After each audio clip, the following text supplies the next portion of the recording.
Yesterday morning, my son Kevin called me, his voice cracking with panic. "Mom, why are all the cards being declined?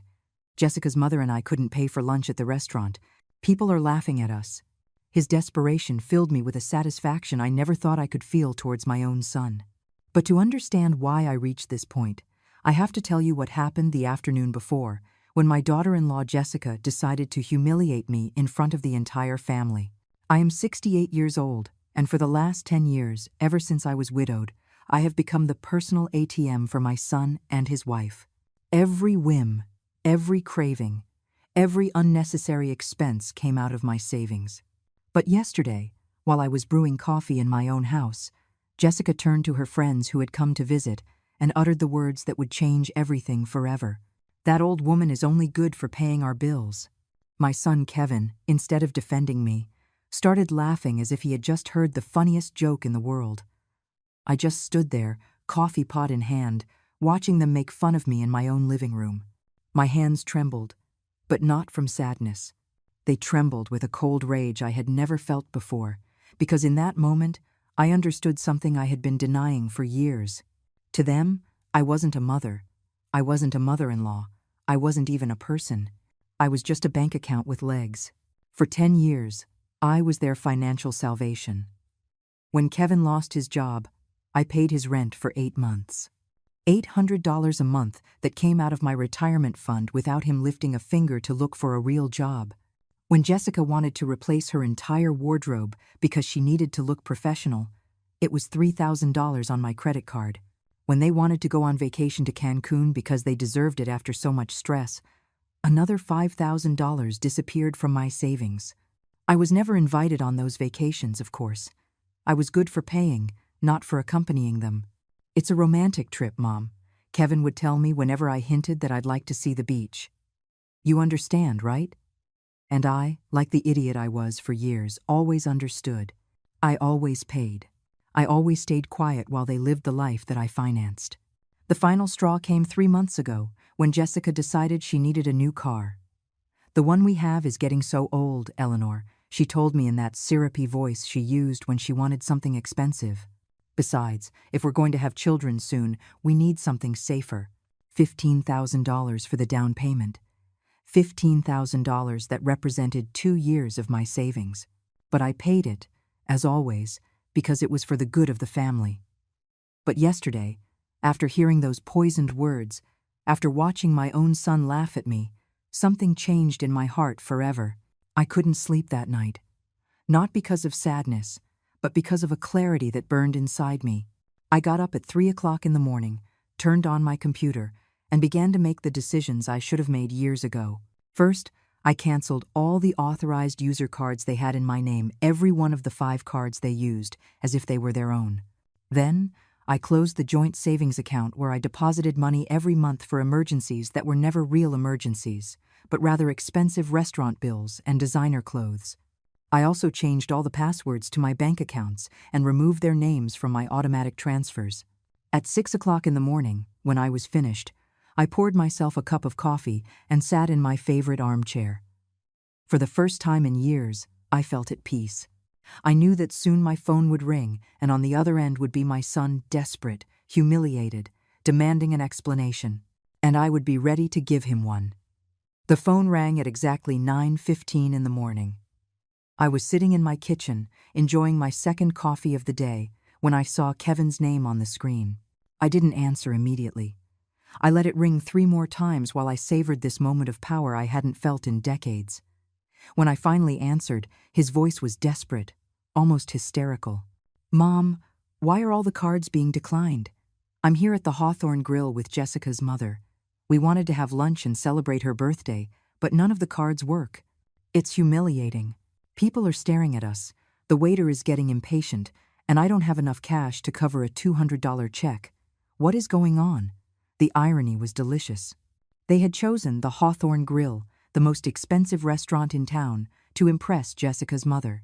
The same place I was never invited to, despite having paid for their family dinners there for years when they went without me.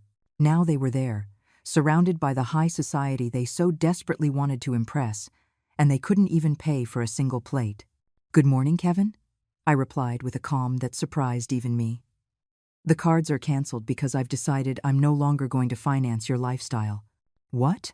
Are you crazy? We're in public. Jessica's mother is here. How am I supposed to explain that my own mother left me high and dry? This is ridiculous. What's ridiculous, son, was hearing you laugh yesterday when your wife said I was only good for paying her bills. What's ridiculous was realizing that for 10 years I've been treated like an ATM instead of your mother. There was a long silence on the other end. I could hear voices in the background, probably Jessica and her mother wondering what was happening. The waiter must have been waiting for the payment, and other diners were starting to notice the uncomfortable situation. Mom, please don't do this now. We can talk later, but I need you to reactivate the cards. Just for today. I promise that. No, I interrupted him. There are no more promises, Kevin. No more just for today. For 10 years I've heard the same promises. For 10 years I've been your easy solution for everything. But yesterday I learned something important. You don't respect me, you don't value me, and you definitely don't love me the way I loved you. That's not true. Of course we love you. Jessica was just joking. You know how she is. I know exactly how she is, Kevin. And I know exactly how you are. That's why I made this decision. I could hear him breathing heavily. I imagined the situation in the restaurant was getting more tense with every passing minute. Jessica's mother had probably noticed something was wrong, that the gold card he always used to impress people wasn't working. Mom, please, we can't just stand here. What do you want us to do? Wash dishes? Call the police? This is a humiliation. Now you know how I've felt for years, I replied. The difference is that you're 35 years old, and you should be able to solve your own problems. Are you sick? Are you feeling okay? This isn't like you, Mom. You've never been this cruel. Cruel. That word hit me like a slap.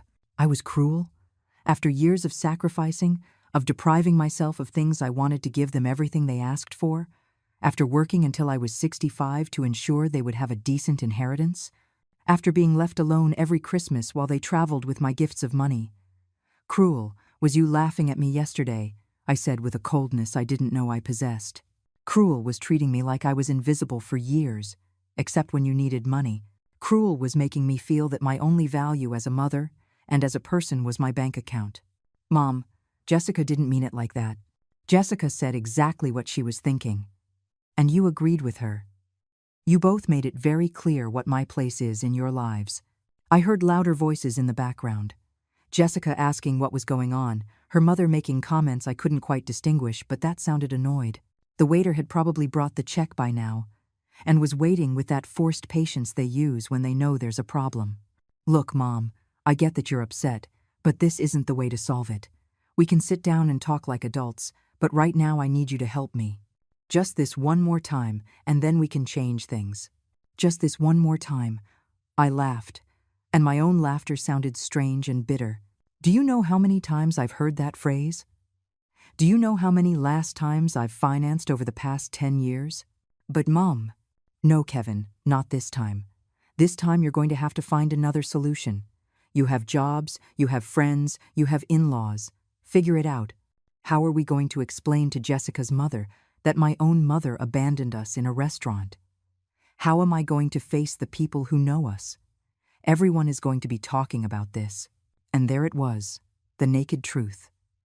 He wasn't worried about fixing our relationship.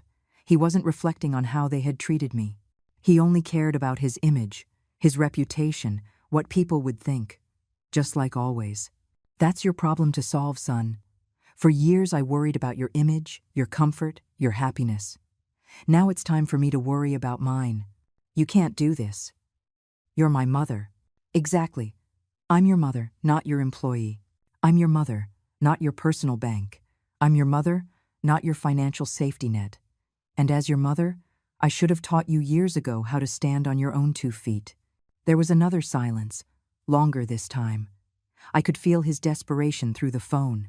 He was probably doing mental calculations, thinking about who he could call, how he could get out of this situation without completely losing face. Mom, please, Jessica is crying. Her mother is asking what kind of family we are. The waiter has already asked us 3 times if everything is all right. Please, have mercy. Mercy. Another word that made me tremble. Where was their mercy when I stayed up at night, calculating how to pay their expenses on top of my own? Where was their compassion when I deprived myself of buying new clothes so I could give them money for their whims? Mercy is earned over years, Kevin, and you two lost it yesterday. I hung up the phone. My hands were shaking slightly, but not from fear or sadness. They were shaking with adrenaline, with a sense of power I hadn't experienced in decades. For the first time in years, I had put my own needs first. For the first time in years, I had said no. For the next 30 minutes, the phone didn't stop ringing. First, it was Kevin again, then Jessica, then a number I didn't recognize but assumed was Jessica's mother. Every call I rejected gave me more strength, more conviction that I was doing the right thing. I poured myself another coffee and sat on my back patio, enjoying the silence I had missed so much. But the calm didn't last long. At 11 in the morning, I heard the unmistakable sound of Kevin's car pulling into my driveway. That car I had helped pay for, of course. 2 doors slammed shut, and I heard hurried footsteps heading towards my front door. The knocking began immediately, loud and insistent. "Mom, open the door. We need to talk." Kevin's voice sounded different now, more desperate but also more aggressive. "I know you're in there. Your car is in the driveway." I didn't move. I remained seated on my back patio, invisible from the front entrance, watching the birds at the feeder I had put up last year. It was funny how the small pleasures in life took on new meaning when you finally had the peace of mind to enjoy them. "Eleanor." Now it was Jessica's voice, sharp and demanding. "We know you're in there. Stop acting like a child and come out and face the music." Face the music. As if I were the one who had done something wrong. As if I were the one who owed an explanation after years of financial and emotional abuse. The irony was so absurd it almost made me laugh. The knocking intensified. I could hear they were using their feet now, not just their fists. My oak front door, the door my late husband had installed with so much love, was being pounded on as if it were the entrance to a seedy bar. "This is ridiculous," Jessica shouted. "You made us look like beggars in front of everyone. Kevin's mother-in-law had to pay for our lunch. A 70-year-old woman had to take money out of her purse because her son-in-law's mother is crazy." Ah, so that's what happened. Jessica's mother had to rescue them. I pictured the scene. Kevin sweating bullets as he tried to explain why none of his cards were working, Jessica making up pathetic excuses, and finally the older woman having to save the day. The humiliation must have been exquisite. "Mom, please?" Kevin sounded on the verge of tears now. People are already talking. Everyone in the restaurant was staring at us. Some even took out their phones. This is going to be all over social media. Social media. Of course, that was their biggest concern. Not the fact that they had hurt their mother. Not the recognition that they had crossed a line. They only cared about their public image, their reputation in those social circles where they loved to show off their lifestyle financed by me. The knocking stopped for a moment, but I could hear their voices arguing in furious whispers. They were probably deciding on their next strategy. I knew Jessica well enough to know she had a full arsenal of emotional manipulations, and Kevin had learned well from her over the years. "Eleanor." Jessica's tone changed completely. Now it sounded soft, almost sweet. "I know you're upset, and you have every right to be. Maybe what I said yesterday came out wrong, but you know I didn't mean it. I was just joking with my friends. You know how we women are when we're together. Sometimes we say things without thinking." It was fascinating to hear how she could change her personality in seconds. From the furious woman who had been shouting and kicking my door, she had now transformed into the understanding daughter-in-law who had only made a small communication error. "Mom," now it was Kevin who had adopted the soft tone. "I understand we hurt you." Jessica explained what happened yesterday, and you're right to be upset. But declining the cards doesn't solve anything. It just makes things worse for everyone. For everyone, not for me, of course. For them, for their comfort, for their lifestyle. My emotional well-being still didn't factor into the equation. "Please, Mom, we can fix this. We can change things." Kevin's voice cracked slightly. "But I need you to reactivate the cards today. I have bills due. The car insurance is up tomorrow. And Jessica has doctor's appointments this week. We can't be left without money all of a sudden. Without money. As if it were their money. as if I were responsible for their insurance, their medical appointments, their expenses as independent adults. In that moment, I understood with crystal clarity that they truly saw no difference between my money and their own. In their minds, my savings were a family resource, not the result of decades of work and sacrifice by a woman who had already paid her dues in life. Eleanor, please, think about what you're doing. Jessica had switched strategies again. Now her voice sounded concerned, almost motherly. What will people think if they find out you cut off your own son? What will they say at church? What will the family think? The church? The family? It was always the same with her. Using my reputation, my relationships, my image as an emotional lever, as if my worth as a person depended on what others thought. As if my dignity was less important than the opinion of people who probably didn't even know how they treated me in the privacy of our homes. Look, Mom, Kevin had adopted a more serious, more adult tone now. I understand you want us to change some things. We can talk about boundaries, about how to better manage the family finances. But this isn't the way. This is emotional manipulation. Emotional manipulation. The words echoed in my head like a slap. I was being emotionally manipulative? After years of their subtle blackmail, of being made to feel guilty every time I hesitated to give them money, of them using my motherly love to empty my bank account. The projection was so obvious it was almost laughable. The knocking started again, but more spaced out now, less aggressive. They were realizing the brute force strategy wasn't working. I could hear them move away from the door, probably walking around the house to see if they could spot me through a window. "Eleanor!" Jessica shouted from what sounded like my side window. "We saw your shadow. We know you're in there. Stop hiding like a coward." Coward. There was the real Jessica again, the one who peeked out when the sweet manipulations failed. The woman who had called me that old woman the day before, who had turned my generosity into a punchline, who had trained my son to see me as a resource instead of a person. I got up from my chair and walked slowly towards the window where she had shouted. I pulled back the curtain just enough for her to see me, and our eyes met through the glass. Her expression immediately changed from fury to relief and then to that fake smile I knew so well.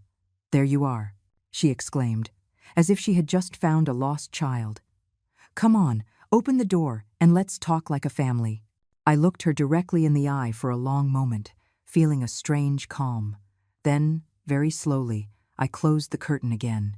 I heard her shriek of frustration, followed by more pounding on the window, but this time I didn't flinch. I went back to my patio and sat down again. The phone immediately started ringing, but I silenced it. For the first time in years, my house was truly my own. The shouting and banging continued for another hour, but they gradually lost intensity. From my back patio, I could hear fragments of their frustrated conversations, their desperate plans to make me change my mind. Jessica suggested calling a locksmith to force the door open, but Kevin reminded her that would be breaking and entering. Even in their desperation, they didn't want to risk real legal trouble.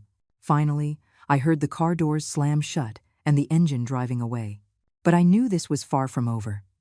I knew Jessica well enough to know she was already planning her next move, probably something more elaborate and emotional. I wasn't wrong.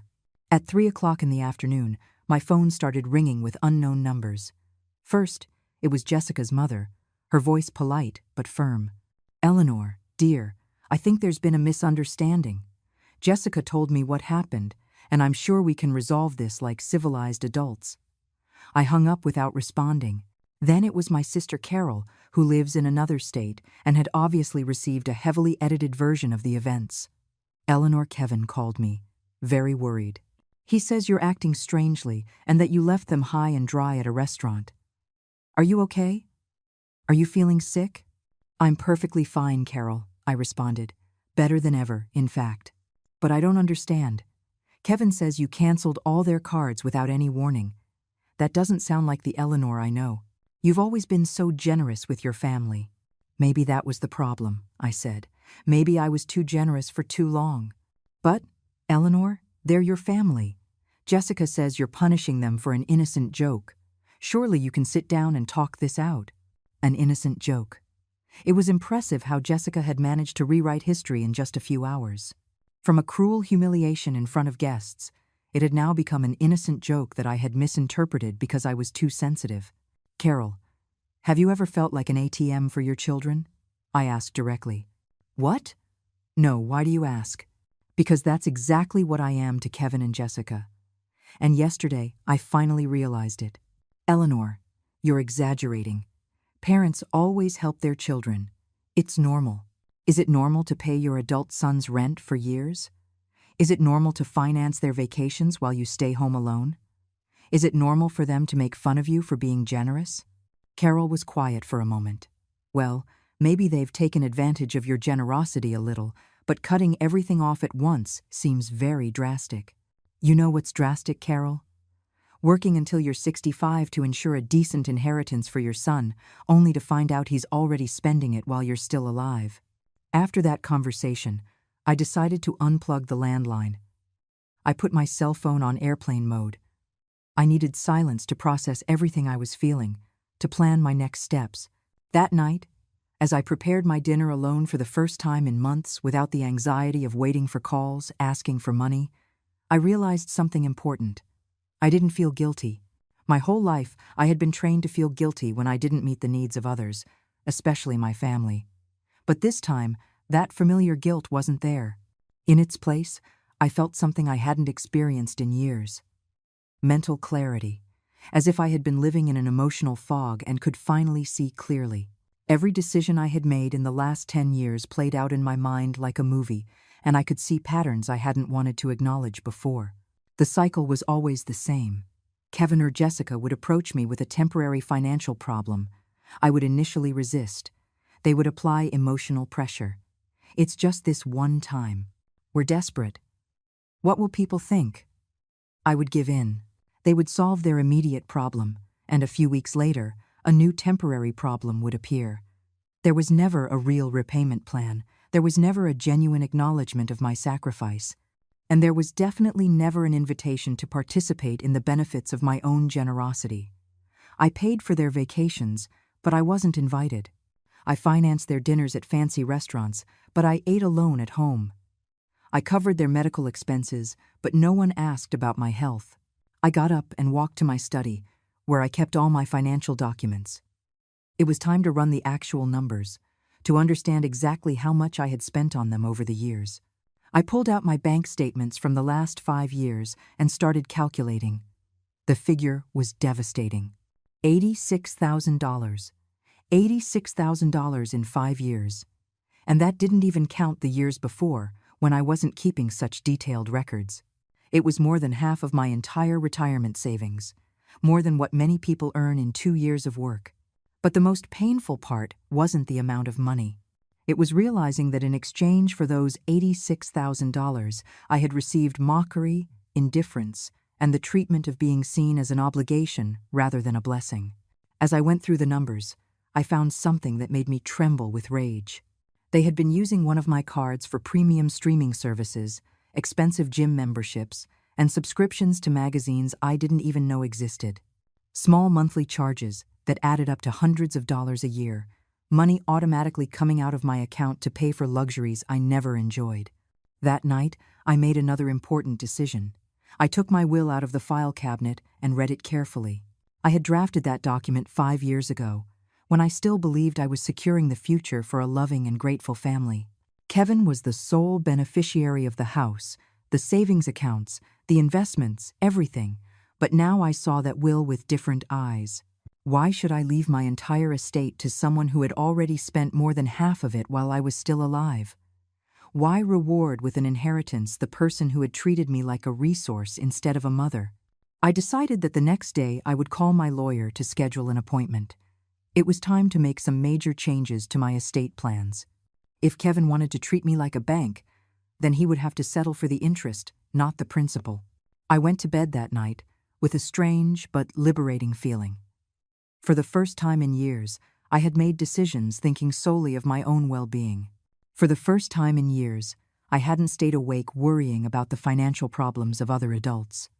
I slept better than I had in months. The next day, I woke up with an energy I hadn't felt in years. It was Friday, and for the first time in a long time, I had plans that didn't involve solving anyone else's problems. First, I would call my lawyer. Then I would go to the bank to make some additional changes. And maybe, just maybe, I would buy something nice for myself with the money I normally would have spent on someone else's whims. I plugged the landline back in while I made breakfast. As expected, I had 14 messages on the answering machine. I listened to them while I drank my coffee, and each one confirmed that I had made the right decision. Message 1. Jessica, her voice tearful. Eleanor, it's Jessica. I know you're upset, but please, think about what you're doing. Kevin didn't sleep at all last night. He's so worried about you. He says he's never seen you like this. Please, call us. Message 2. Kevin, sounding desperate. Mom, I need to talk to you. I went to the bank this morning and they told me you closed the account where you deposited our emergency money. Why would you do that? That account was for both of us. It was fascinating how he kept referring to my money as ours. That account had never been for both of us. It was my money that I deposited for their supposed emergencies, which invariably turned out to be vacations, expensive clothes, or restaurants. Message 3. Carol again. Eleanor, Kevin called me again. He says you also closed a savings account. Are you sure about what you're doing? Don't you think you're being a little radical? The following messages followed the same pattern. Feigned concern, questioning my mental state, and pleas disguised as sisterly advice. But message number 11 caught my attention. It was from a number I didn't recognize, but the voice was familiar. Mrs. Eleanor, this is Mark, my cousin Jessica's husband. Look, I know we don't know each other well, but Jessica asked me to call you. She's very worried, because she says you're acting very strangely. As a man, I think sometimes women complicate things more than necessary. Why don't you just forgive and forget? Family is the most important thing. Family is the most important thing. What a convenient philosophy when it comes to maintaining a status quo that benefits them. I wondered if Mark would be so willing to forgive and forget if someone made fun of him in front of his family while emptying his bank account. At 9 o'clock sharp, I called the law firm where I had my will prepared. The secretary told me that Mr. Wallace had a cancellation and could see me that afternoon at 2. Perfect. Then I called the bank and requested an appointment with the manager to review all my accounts and make some additional security changes. I also wanted to make sure that Kevin had no access to any information about my finances. As I was getting ready to leave, the doorbell rang. For a moment, I thought it was Kevin and Jessica again, but when I looked out the window, I saw my neighbor Sharon standing on the porch. Sharon was a 62-year-old woman who had been widowed 2 years ago, and we occasionally chatted over the garden fence. I opened the door with some curiosity. Sharon had never come to visit me formally before. "Good morning, Eleanor," she said with a warm smile. "I hope I'm not bothering you, but I heard a lot of noise and shouting yesterday, and I wanted to make sure you were okay." I invited her in and served her coffee. It was refreshing to have someone in my house who wasn't there to ask for money or to manipulate me emotionally. "Is everything all right?" she asked with genuine concern. "Yesterday I saw your son and his wife were here for hours, shouting and banging on the door. I was about to call the police." I told her the whole story. Not the intimate details, but enough for her to understand the situation. Sharon listened without interrupting, occasionally nodding with expressions of understanding. "Eleanor," she said when I finished, "I have to confess something. For years I've watched how they treat you when they come to visit. I've seen them arrive in new cars, dressed in expensive clothes, talking on the latest smartphones. Meanwhile, you're still driving the same 10-year-old car and shopping at discount stores." Her words hit me because they were the external confirmation of something I had been denying internally. Others could see the obvious that I had refused to acknowledge. "But what has struck me the most," Sharon continued, "is that I've never seen them do anything for you. I've never seen them help you with groceries, fix something in your house, or just visit you unless it was to ask for something." "Is it that obvious?" I asked, feeling a mixture of shame and relief. "To someone looking from the outside, yes, but I understand why you couldn't see it. When you're a mother, you always want to believe the best of your children." Sharon stayed for another hour, and our conversation was the most honest and liberating one I had had in months. She told me about her own experiences with adult children who expected her to solve all their problems, and how she had learned to set boundaries after being widowed. "You know what helped me the most?" she said before she left. Realizing that being a good mother doesn't mean being a martyr. You can love your children without sacrificing your dignity for them. Her words resonated in my mind all the way to the bank. At the manager's office, we reviewed all my accounts and implemented new security measures. I changed all the passwords. I added two-step verification, and I made sure that only I had access to any financial information. "Mrs. Eleanor," the manager said as he processed the changes, "may I ask why these drastic changes? Do you have any specific security concerns?" "Let's just say I finally realized that my biggest financial security risk lives in my own family," I replied. The manager nodded with understanding. "It's more common than you think, ma'am. We see many cases of older adults being taken advantage of financially by relatives. You did the right thing by protecting yourself." After the bank, I went to lunch alone at a small, cozy restaurant I had always wanted to try, but had never allowed myself the luxury. I ordered the most expensive dish on the menu, a glass of wine, and dessert. The total bill was $45, less than what Kevin and Jessica spent on a single round of drinks on their nights out. As I savored my lunch, I realized something important. It had been years since I had enjoyed a meal without the constant anxiety of calculating how much it was costing me, how much I might need to set aside for Kevin's next emergency, or whether I could afford this small personal pleasure. For the first time in years, I was eating with genuine appetite and pleasure. The appointment with Mr. Wallace, the lawyer, was revealing in ways I hadn't anticipated. When I explained the situation and my desire to change my will, he showed no surprise. In fact, he told me that cases like mine were more frequent than I imagined. "Mrs. Eleanor," he said as he reviewed my current will, "I see we drafted this document 5 years ago. At that time, you designated your entire estate to your son, Kevin. Are you sure you want to make significant changes?" "Completely sure," I replied. "Over these 5 years, I've seen my son's true character. He has shown that he doesn't value my generosity, and frankly, he has already spent more than half of his inheritance while I'm still alive." The lawyer took notes as I detailed the $86,000 I had documented, not counting the previous years. His eyebrows rose slightly when I mentioned the figure. "I understand your position," he said. "What kind of changes are you considering?" "I want to divide my estate. One part to charitable organizations that actually help people in need, not whimsical adults. Another part for my sister Carol, who has always been independent and has never asked me for anything. And for Kevin." I paused. "For Kevin, just enough to show that I haven't disinherited him out of malice, but not enough for him to continue living without working." "Are you thinking of a specific percentage?" 50% to charity, 30% to my sister, and 20% to Kevin, on the condition that he can only receive his share if he demonstrates a full year of total financial independence. The lawyer smiled slightly. "That last condition is interesting and completely legal. You're essentially incentivizing personal responsibility." I left the law firm feeling a deep satisfaction. For the first time in years, I had made decisions about my future that reflected my real values, not my fears or my maternal guilt. When I got home, there was an unfamiliar car in my driveway. An older, elegantly dressed woman was standing on my porch. It was Jessica's mother, Brenda. "Eleanor," she said with a forced smile when she saw me arrive. "I'm glad you're here. We need to have a woman-to-woman talk." I invited her in, more out of curiosity than politeness.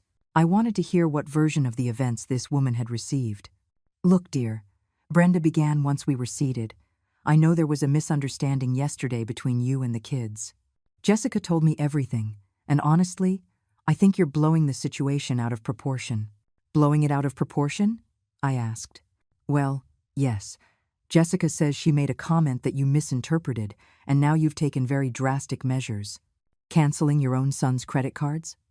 That seems like a very extreme reaction for a simple joke between women." A simple joke between women. It was impressive how the narrative had evolved. Now, not only had it been an innocent joke, but it was also my fault for not having a sense of humor. "Brenda," I said calmly, "do you give your daughter unlimited credit cards?" "Well, no, but..." "Do you pay your adult daughter's rent?" "No, but that's different." "Do you finance your daughter's vacations while you stay home alone?" Brenda shifted uncomfortably in her chair. "Eleanor, Every family manages their finances differently. Exactly. And I've decided to manage mine differently from now on. But think about Jessica and Kevin. They're young, they're building their future. They need support. They are 35 and 32, respectively. At that age, I had already raised a child, worked for years, and saved for my old age. Without any help from my parents. Times were different then. Times are different. That's true. Now there are more opportunities, better education, more access to bank loans. There's no reason why two educated adults can't support themselves. Brenda changed her strategy. Eleanor, Jessica is very upset. She cried all night yesterday. She says she has always seen you as a second mother and doesn't understand why you're suddenly rejecting her. A second mother who is only good for paying bills, according to her own words. That was a joke. Women always complain about their mothers-in-law. It's normal. Complaining in private is one thing, Brenda. Humiliating someone in front of guests is something else entirely. The conversation continued for another half hour, with Brenda using every manipulation tactic in the book. Guilt. Think about how your son feels. Fear. You're going to end up alone. Shame. What will people think? And even veiled threats. Jessica has contacts at Adult Protective Services. Finally, when she realized that none of her tactics were working, she switched to a more direct approach. Eleanor, I'm going to be frank with you.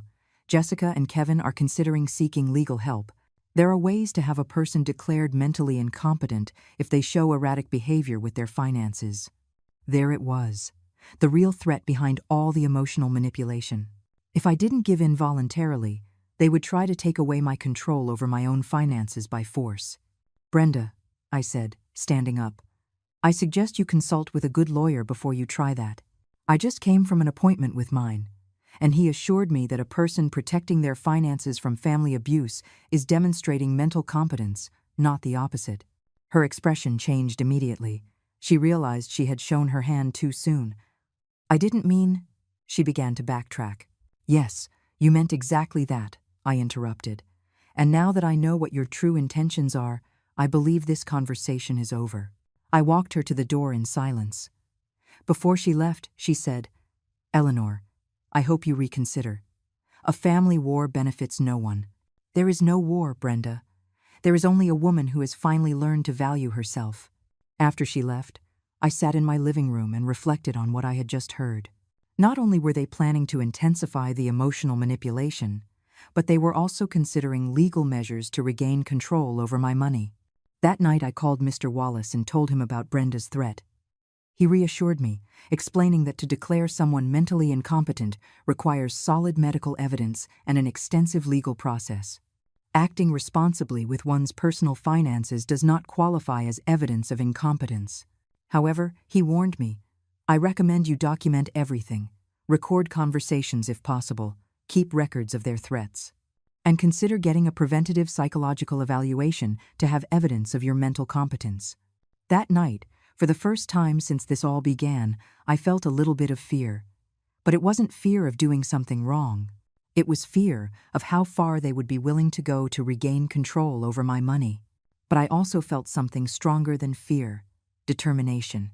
Brenda's threat kept me awake that night, but not from fear, from a cold rage that grew with every passing hour. How dare they even consider having me declared mentally incompetent for protecting my own money? It was the ultimate manipulation. If you can't get what you want through persuasion, try to strip the person of their legal right to decide for their own life. The next day, Saturday, I followed Mr. Wallace's advice. First, I went to a private clinic where I had a complete psychological evaluation.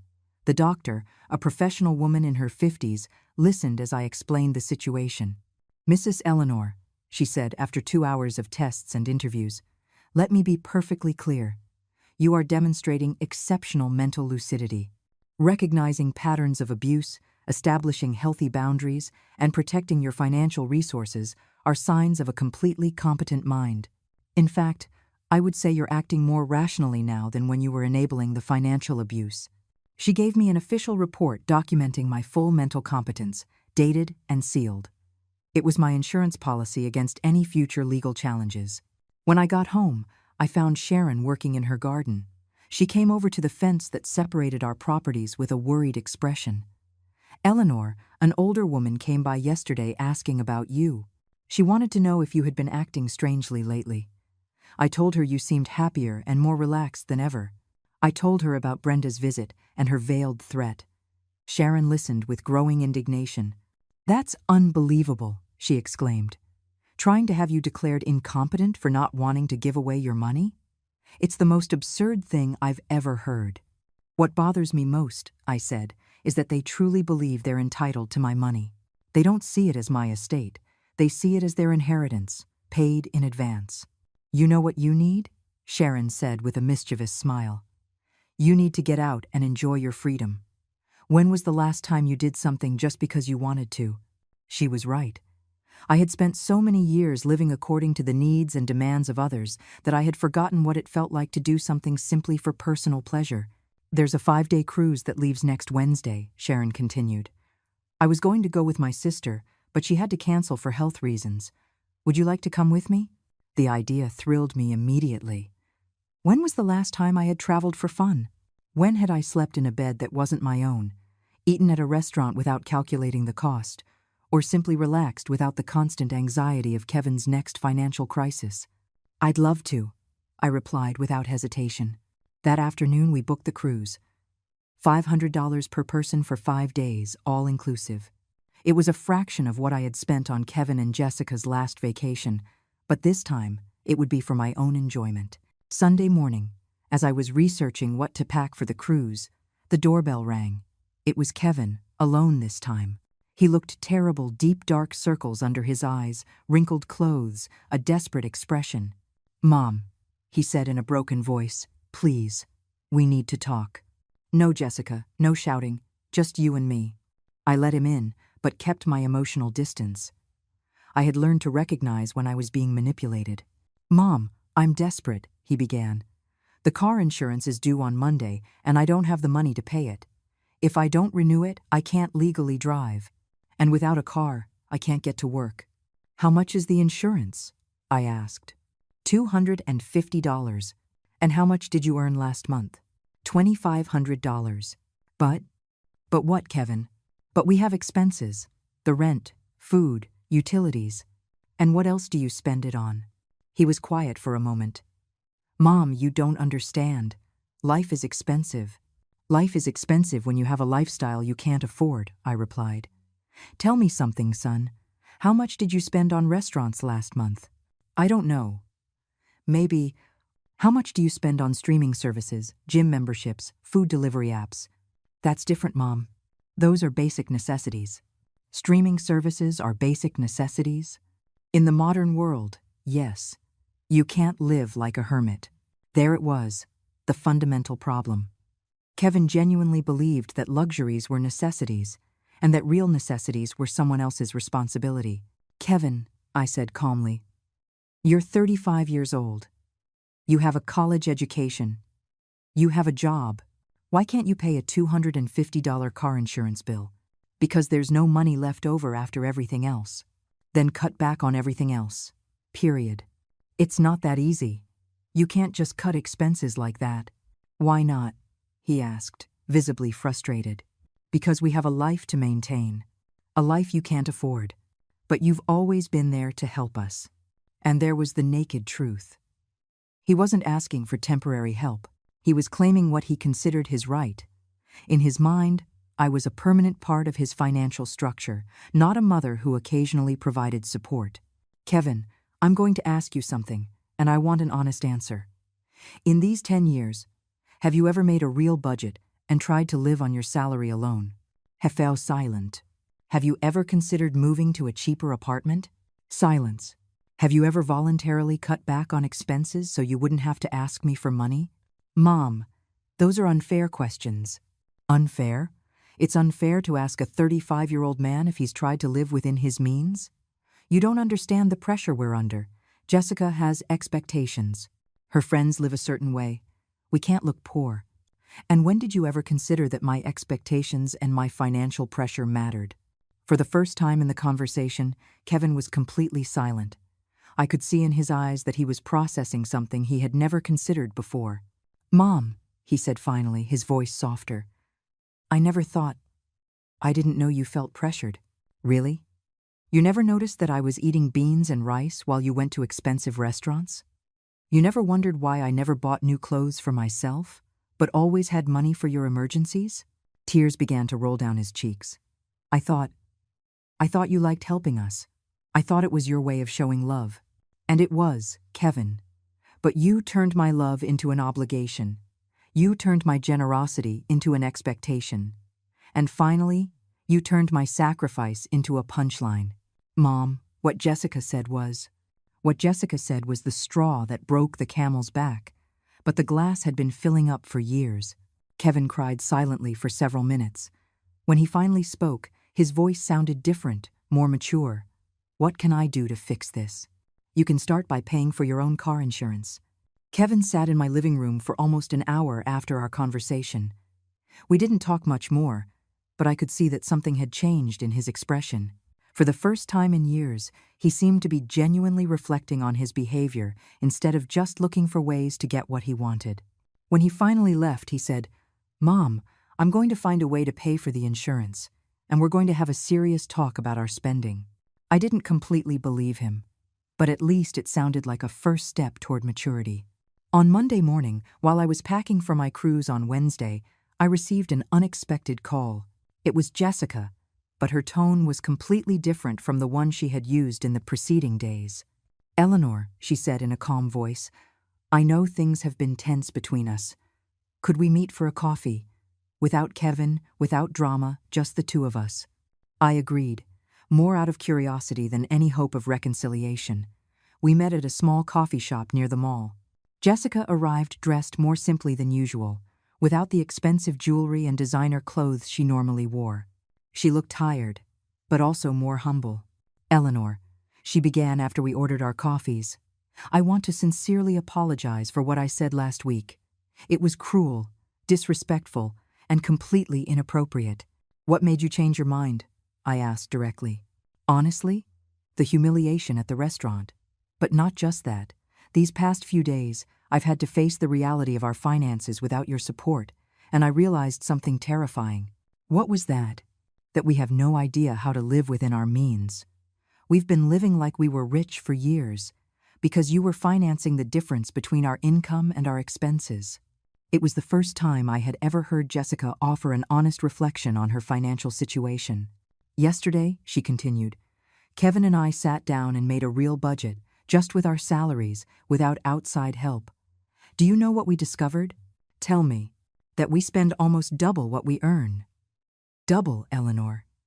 Not just a little more, but double. And you were always covering the difference. And what are you going to do now? We're going to have to make drastic changes. The apartment where we live costs $1,200 a month. With our combined salaries, we should be paying $800 at most. We're going to have to move. And Kevin is okay with that? He resisted at first, but when he saw the numbers on paper, he had no choice.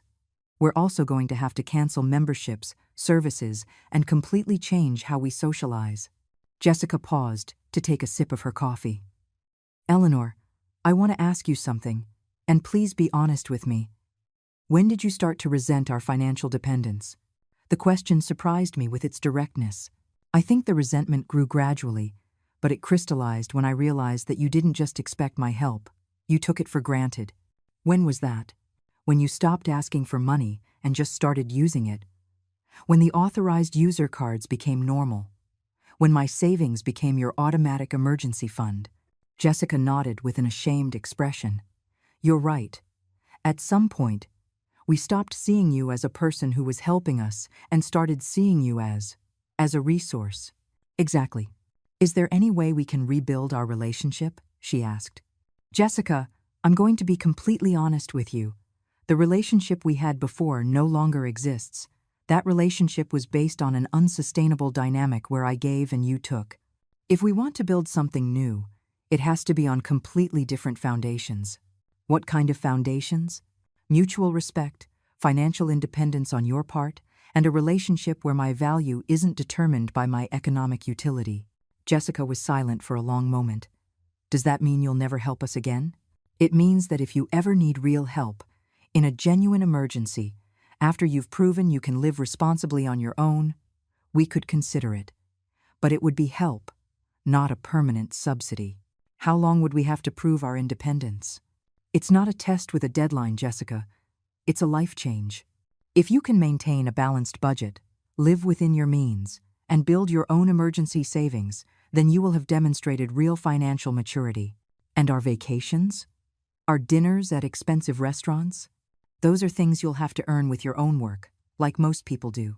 Jessica looked genuinely overwhelmed. Eleanor, I'm not sure we even know how to live like that. Then it's time you learn. You have educations, jobs, and abilities. The only thing you've been missing is the motivation to be independent. And if we fail, then you'll fail as responsible adults, learning from your mistakes. But at least you'll fail as masters of your own decisions, not depending on someone else to solve your problems. We finished our coffees in a thoughtful silence. As we got up to leave, Jessica said to me, Eleanor, I know this doesn't fix everything, but I want you to know that I've learned something important this week. What's that? That being an adult isn't just about being a certain age. It's about taking on adult responsibility. And we've been playing house while you carried the real responsibilities. It was the most mature reflection I had ever heard her make. That evening, as I finished packing for my cruise, I felt strangely at peace. I hadn't lost a family. I had left behind a toxic dynamic that was hurting all of us. If Kevin and Jessica truly wanted to change, they would have to prove it with actions, not just words. On Tuesday, I received a text message from Kevin. Mom, I got a personal loan to pay for the car insurance. I also found a cheaper apartment. We're moving next month. Just wanted you to know. It wasn't much, but it was something. A small step toward the independence they so desperately needed. That night I slept soundly, knowing that the next day I would begin my first truly personal adventure in decades. The cruise was a revelation. 5 days of waking up when I wanted, eating whatever I craved, and doing activities just because they gave me pleasure. Sharon turned out to be a perfect travel companion, independent, funny, and completely free of family drama. On the ship, I met other women my age who had gone through similar experiences. During one dinner, a woman named Eileen told me how her 3 adult children had drained her retirement fund before she finally said enough. Another woman, Isabel, had discovered her son was using her credit card to gamble online. What surprised me the most, Isabel told me as we watched the sunset from the deck, was realizing I wasn't the only one. I thought it was a problem unique to my family, but it turns out there's a whole generation of parents who don't know how to say no to our adult children. When I returned home on Sunday, I felt renewed.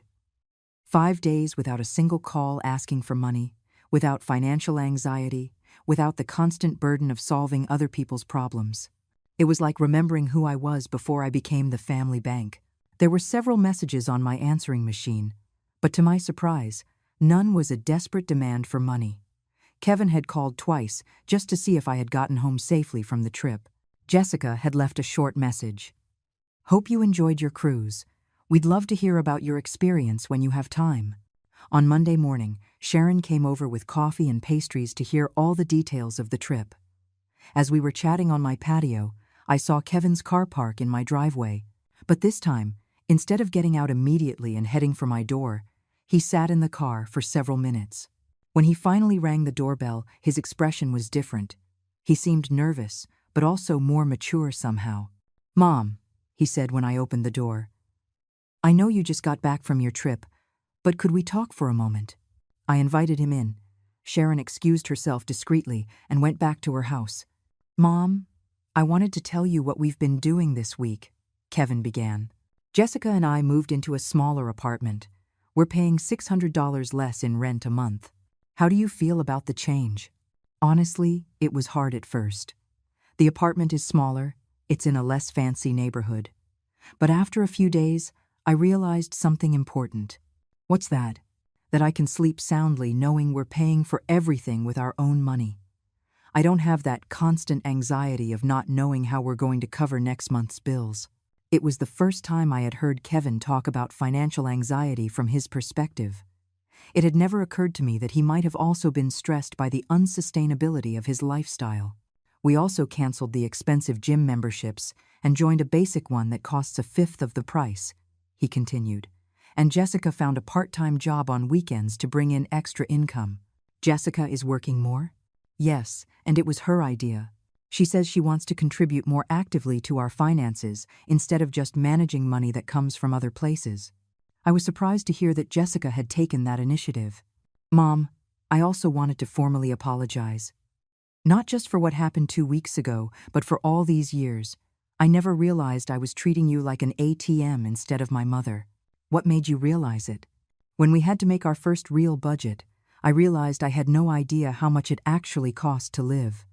My entire adult life, I had been living above my means because you were covering the difference. Kevin paused and looked me directly in the eyes. Mom, I want you to know that these past few days have been the first in years where I feel like a real adult making my own decisions, solving my own problems, being responsible for my own consequences. And how does that feel? Terrifying, but also liberating. I didn't know how much weight I was carrying until I got rid of it. Weight. The weight of knowing, deep down, that he wasn't truly independent. The weight of knowing he was living a financial lie. The weight of knowing his lifestyle depended on exploiting his mother's generosity. Those words hit me deeply. For years I had thought I was the only one suffering in that dynamic. But it turned out that Kevin had been carrying guilt and anxiety as well. Mom, I know I have no right to ask you for anything after everything that's happened, but there's something I'd like to ask you. Tell me, do you think one day we could have a normal relationship? A relationship where I'm your son who visits because he loves you, not because he needs something. The question moved me because it implied that he understood the difference. Kevin, that relationship can start today if you want it to. I've always wanted a son who visits because he cares about me, not because I'm useful. Then, would you like it if Jessica and I came for lunch on Sunday? We'll bring the food, we'll cook, and we'll just spend time together. I would love that. After Kevin left, I sat in my living room reflecting on everything that had changed in 2 weeks. I had lost my role as my family's financial rescuer, but I had gained something more valuable: my self-respect and the possibility of a genuine relationship with my son. That evening, I called Mr. Wallace to ask about modifying my will again. After the conversation with Kevin, I wanted to consider a different approach. Instead of punishing him permanently, I decided to create a will that rewarded demonstrated maturity over time. Mrs. Eleanor, the lawyer said, you're thinking of a tiered will based on behavior. Exactly.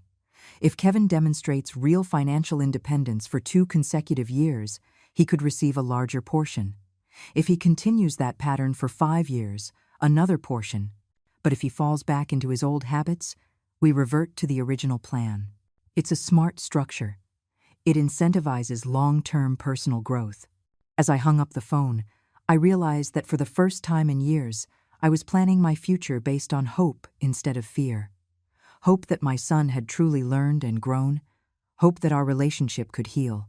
Hope that my final years would be lived with dignity and respect. I went out to my patio and looked at the stars. In the distance, I heard the sound of the fountain I had installed in my garden last year. A small luxury I had only allowed myself after years of doubting whether I deserved to spend that money on myself. Now I knew the answer. I had always deserved to treat myself with the same generosity I had shown to others. It had taken 68 years to learn that lesson, but I had finally learned it. And I would never forget it again, would never forget it again, would never forget it again, would never forget it again, would never forget it again, would never forget it again, would never forget